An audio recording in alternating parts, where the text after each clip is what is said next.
Salut à toi, c'est David. Aujourd'hui, on va parler de la cheville. Si tu es nouveau sur ma chaîne, je me présente, je m'appelle David Basso, je suis kinésithérapeute, coach sportif, passionné de sport et d'amélioration de soi. Sur ma chaîne, on va parler de différentes thématiques. Ce que je peux t'apporter en tant que kiné, en tant que sportif, je te l'apporte moi personnellement. Et j'ai aussi un format interview dans lequel je donne la parole à des experts d'un certain domaine qui vont vous permettre de vous améliorer sur certaines thématiques. Cette intro est déjà trop longue, on rentre dans le vif du sujet, c'est parti. La cheville, c'est une articulation primordiale du membre inférieur. Le membre inférieur, c'est l'expression qu'on utilise dans le jargon médical pour parler de la jambe et pour se la péter également. Si tu viens de te faire une entorse, une fracture de la malléole ou toute atteinte de la cheville qui a nécessité une immobilisation, que ce soit après une chirurgie ou bien après un traitement orthopédique, tu as besoin de 3 choses. Reprendre ton appui pour reprendre une marche normale. Tu as besoin aussi de travailler ta mobilité de cheville et tu as besoin également de gagner en force musculaire. Une fois que tu as accompli ces 3 choses, tu pourras reprendre une vie normale. Aujourd'hui, je vais te montrer 5 exercices que tu vas pouvoir faire à la maison pour rééduquer ta cheville. L'articulation de la cheville, c'est une articulation assez complexe qui permet plusieurs mouvements. Elle permet déjà la flexion dorsale, le fait de remonter la pointe du pied vers la tête.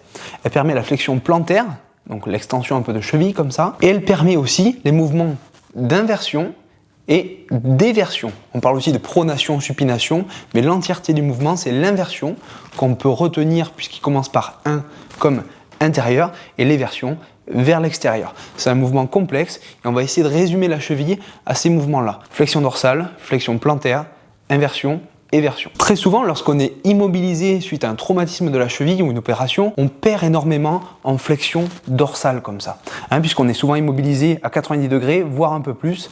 Et la première des choses, ça va être de retrouver un petit peu cette flexion comme ça. Et pour ce faire, je vais te montrer un test très simple qui va te servir à la fois de test et d'exercice. Donc on va trouver un mur classique. On va prendre un repère, tiens, le téléphone, on va le mettre là, et par exemple je mets mon téléphone là, je mets la pointe du pied ici, et je vais regarder à quelle distance, bon là j'ai été trop gourmand, je suis vraiment pas mobile, on va le mettre dans l'autre sens, tu as un repère comme ça, et tu vas garder le pied en contact avec le sol, et tu vas essayer d'avancer un petit peu le genou sans décoller le talon.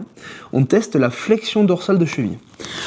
Bon, là, je touche pas, on va comparer avec l'autre pied. Souvent, on compare le pied qui a été atteint avec le pied sain.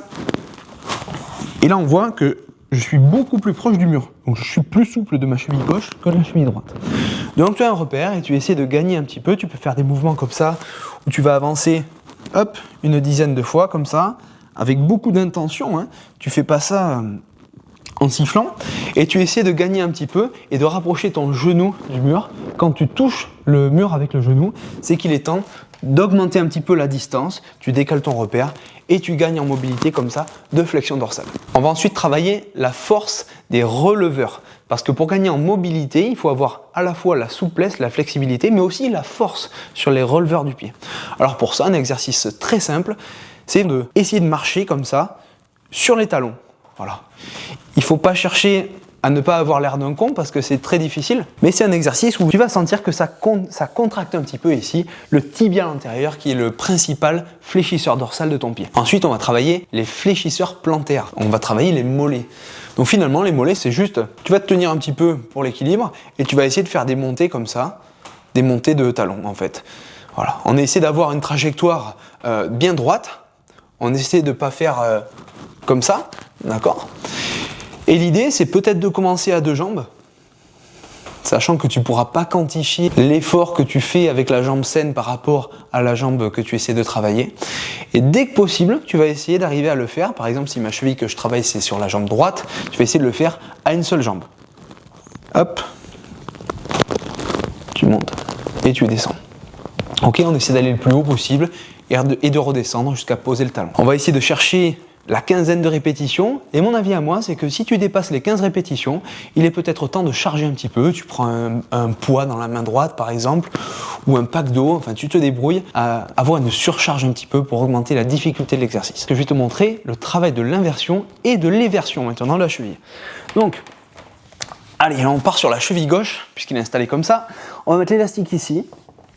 Et je te rappelle que le geste de l'éversion, c'est le geste où on va amener le pied vers l'extérieur comme ça. Tu fais ce petit mouvement et à la fin, tu essaies même peut-être de relever un petit peu le pied comme ça.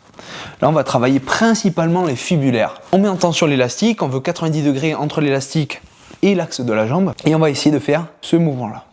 Alors très souvent au cabinet, quand je montre ce geste-là, ce qui se passe, c'est ça.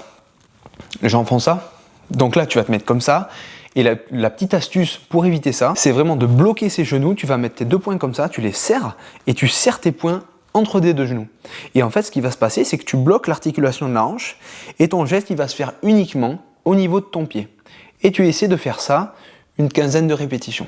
Si 15, tu arrives à les faire facilement, c'est peut-être qu'il te faut mettre un peu plus en tension l'élastique, tu vois, et donc tu te décales un peu.